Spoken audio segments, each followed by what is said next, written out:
Hi,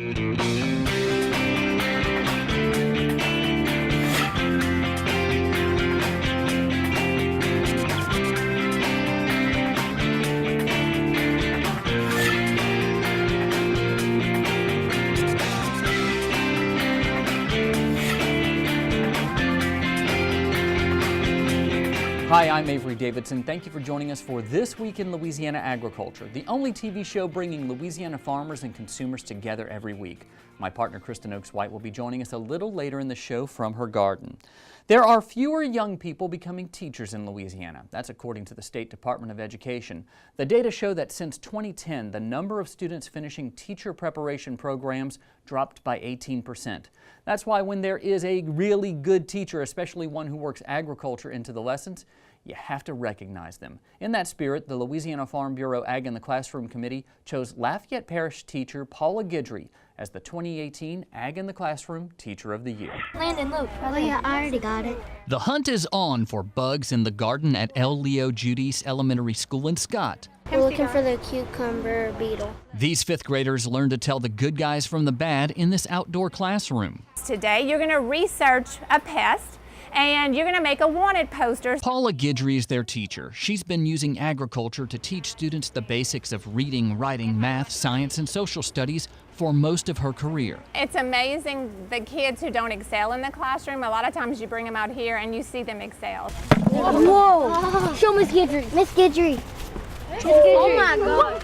Guidry says she plowed ahead with using agriculture in her lesson plans after receiving a grant from the LSU Ag Center to plant gardens like this one all around the school. It definitely made it more engaging for the kids because they can actually see where their food comes from and they can actually hands-on get involved, get outside, and it connects to what they're doing in class. We can read about those things instead of reading about something that doesn't really matter to them. Paula Guidry is outstanding. She is the teacher that you would want your personal child to have for any subject area. Mia Lemaire is the principal at L. Leo Judice. She says Guidry works with all of the teachers in the school to incorporate the gardens into lessons. Our theme here is environmental science, and so with that, we do grade level gardens.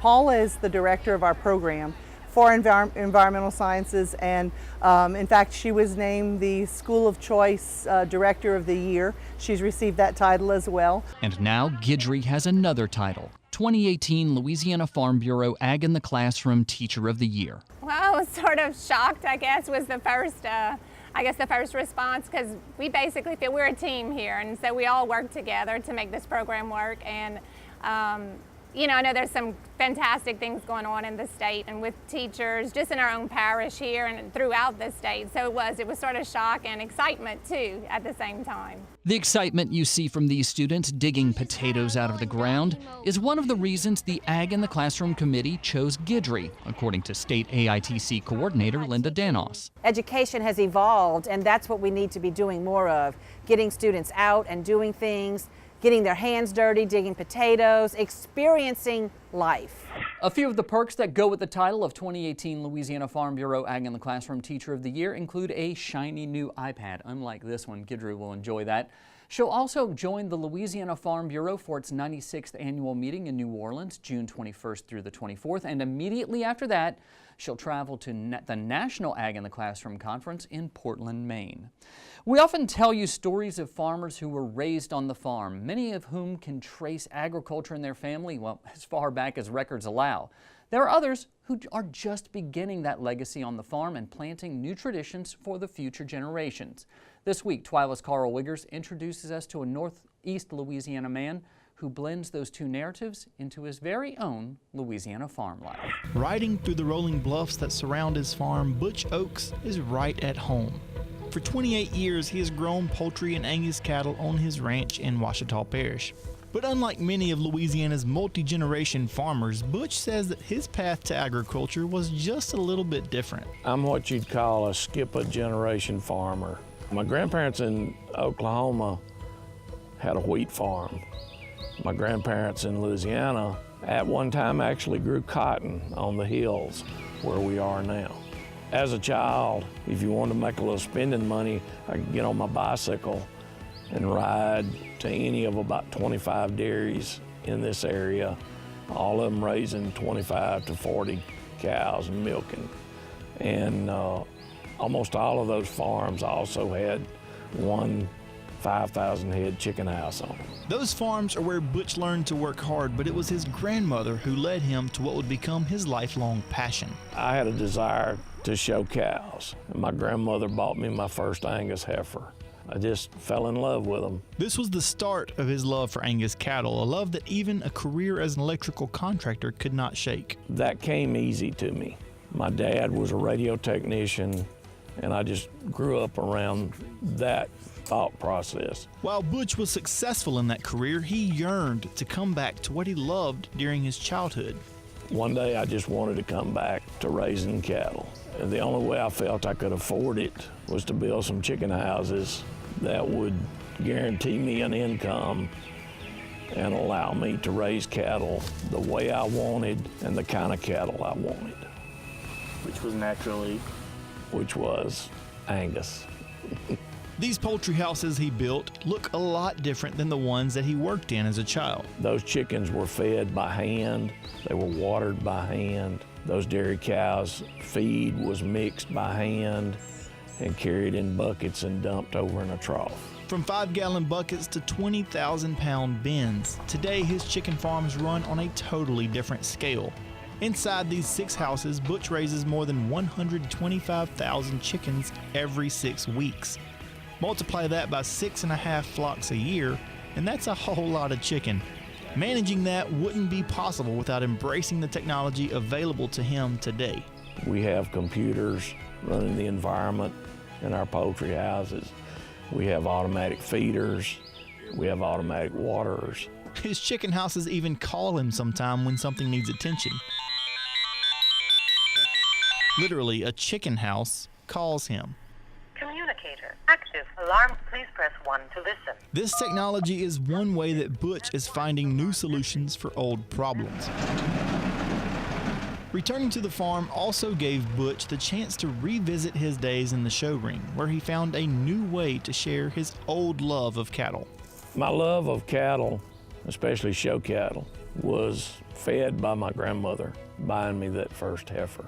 My youngest daughter came along, and she would look at pictures in my grandmother's house of me showing cattle. All of a sudden one day she says to me, I want to show cows. Butch said it was his job to put Kristen in the ring with the very best calves that he could. Then it was up to Kristen to show them well, and they both held up their end of the bargain. From Denver to Baltimore, they traveled the country showing cattle and brought home many champion banners. Many, many champion banners. Well, here was LSU Grand Champion Bull. We won this 5 years in a row. Win or lose, Butch said it was in those arenas where Kristen learned valuable skills that outlive her days showing cattle. They will take that and become a more productive person. And I feel like if there wasn't anything accomplished with my daughter, that was one of the most important things. And the fact that she didn't leave agriculture. She stayed in agriculture and is still in agriculture today. There's one more way that Butch Oaks has brought something from the past up to the present, and it doesn't really involve the farm that much, but it's super interesting to me. Butch Oaks loves to work on his hot rods that fill his garage, and we talked a lot about those because they are awesome. I've got some of that part of the story on our Facebook page as a Twila Extra, and you can go and find that on our website at twilatv.org. And Avery, I've got to say, you know, we hear from Kristen all the time anytime there's a cattle story, a beef story, a dairy story, any kind of a story that involves a 4-legged large cow. Something of the bovine. Anything in the bovine world, Yeah. her love for the Angus. And she gets it honest, I'll say that. Butch loves his Angus breed. From whenever he was 9 and he got his first, all the way until today, just being out there with him amongst his Angus herd is, I mean, he's just a kid in a candy shop with those Angus bulls, and his bulls are his babies. Well, you definitely see where Kristen gets her love for agriculture from her dad, from the family.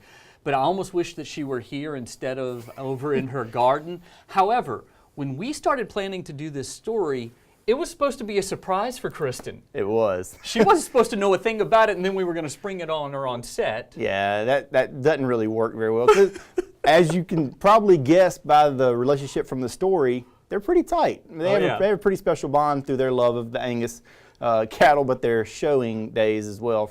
They spent a lot of hours together, the two of them, and that was pretty neat to hear those stories from Butch about raising Kristen in the show barn. And I want to give one other little Twila extra, and that is when Carl called Butch to set up the story. I think you left a message, and then he immediately texted Kristen. Is that how it worked? I called Butch. Apparently, Butch called Kristen.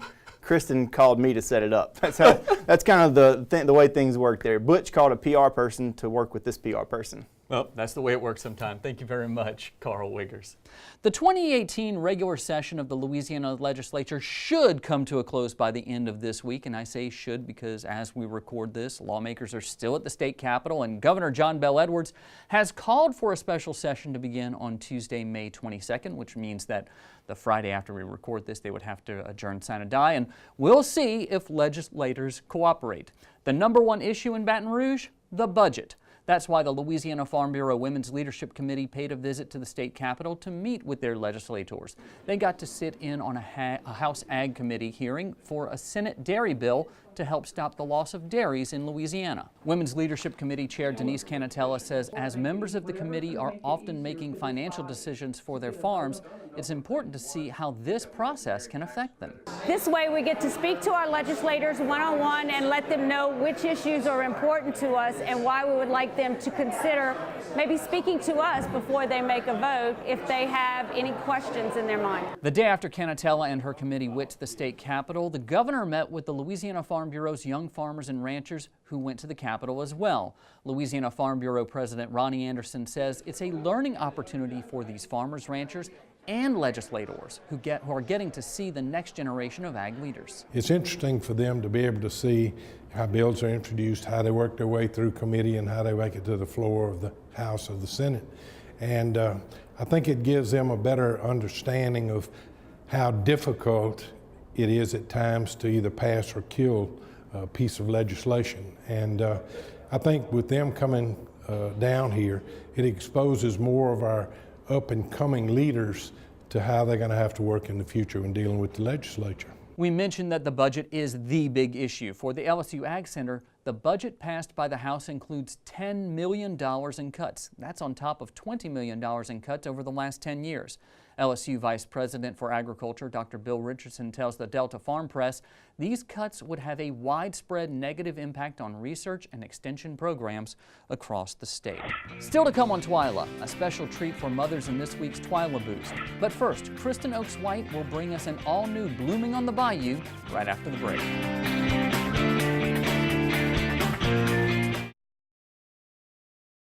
I now hope they're fighting today. I hope they are.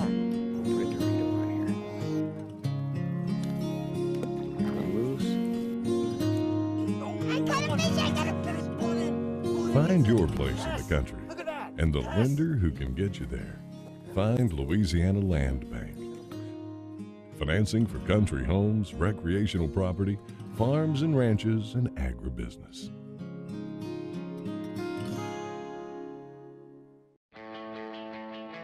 Farming is my way of life. I chose this career, but farming chose me.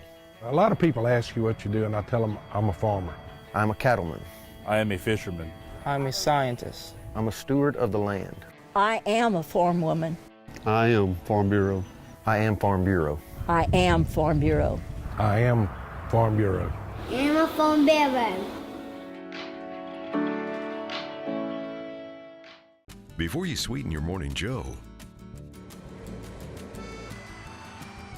before the icing on the cake, before the sugar hits the shelf, it begins with a family of sugarcane farmers dedicated to growing Louisiana for more than 220 years. The Sugarcane Growers of Louisiana, making life sweeter, naturally. Sugarcane, sweet sugarcane. Louisiana oysters, salty, sweet, and delicious. But have you ever thought about what happens to all those oyster shells? Most of them end up in trash cans and landfills. The Coalition to Restore Coastal Louisiana is changing this with its oyster shell recycling program, and you can help by visiting these participating restaurants. It's a simple and delicious way to restore our coast. The shells will then be used to sustain and rebuild oyster reefs. Remember, once you shuck them, don't just chuck them.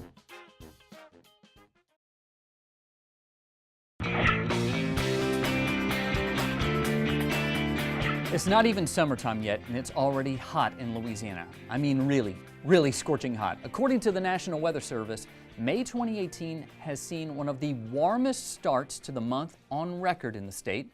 The good news is, all of this heat is actually boosting the growth of your landscaping and your vegetable garden, but it's also boosting the bugs. Insects are cold-blooded, so an increase in temperature usually means a big increase in insect activity. In this month's installment of Blooming on the Bayou, Twila's Kristen Oaks-White shares some proactive tips and tricks to keep those pesky garden pests at bay this season.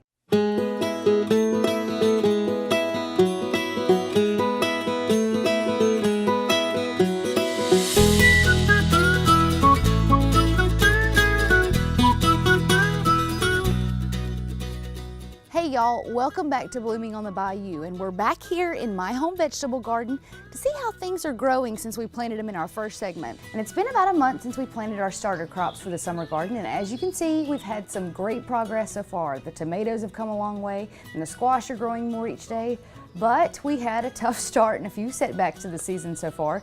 After Easter, we had a few nights of really cold, chilly weather where the temperatures got down in the 30s.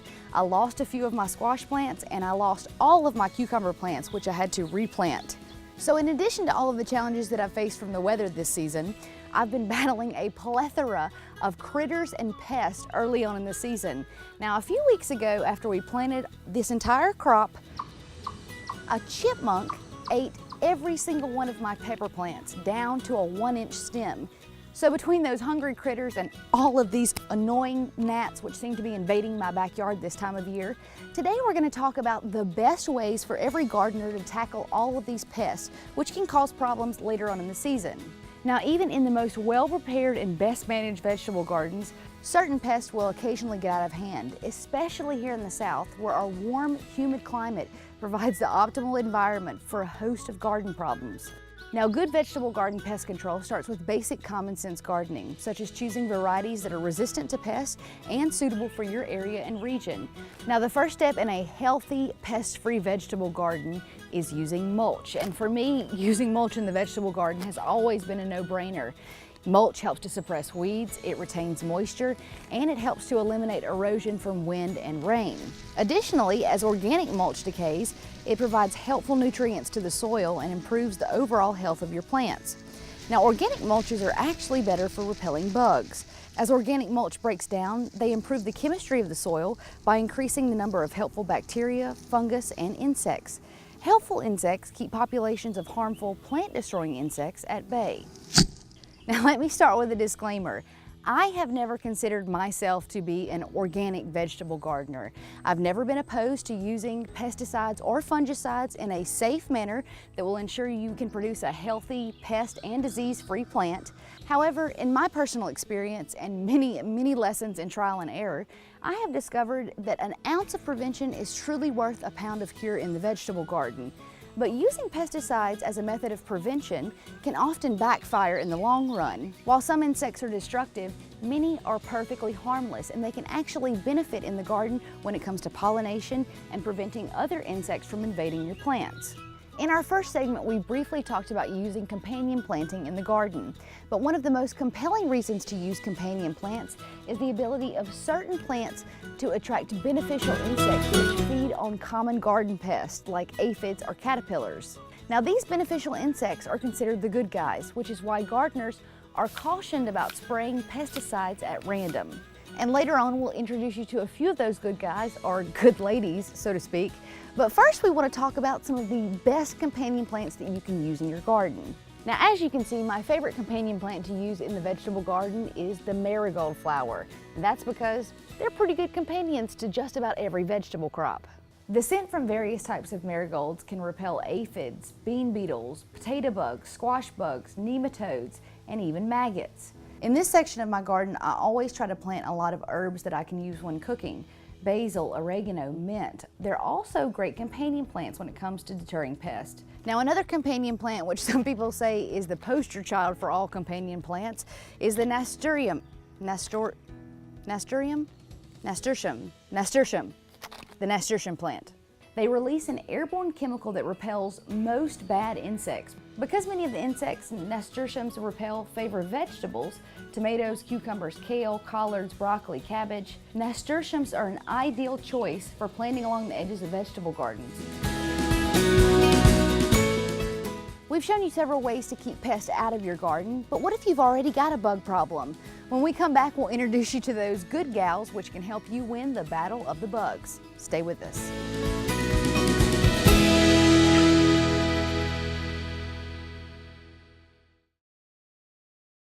Landowners are minding the Louisiana forest for our grandchildren. A place for wildlife, recreation, lumber for homes. It's the right thing to do. Forestry, covering half our state, all of our hearts.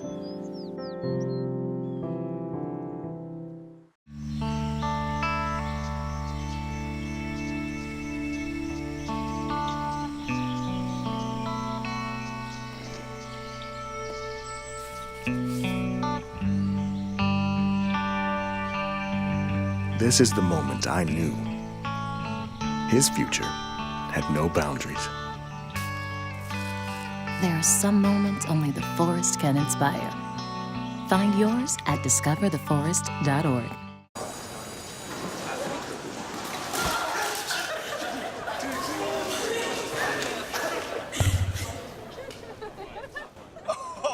That's low, that's low. That's low and below. Seriously.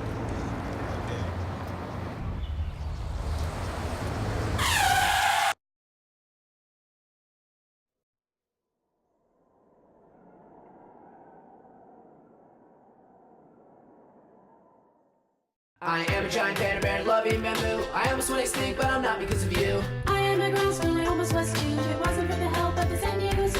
How about you join us? Save it as our tortoise. We need your help to bring species back, so bring us back from the brink of extinction. Won't you bring us back from the brink of extinction? Won't you bring us back from the brink of extinction? California, bring us back from the brink of extinction. And desert tortoise.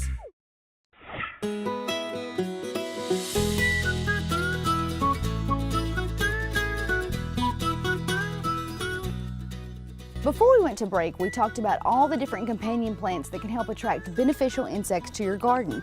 And one of the best beneficial insects is the ladybug, and it's a gardener's best friend. Did you know that ladybugs are capable of consuming up to 60 aphids per day?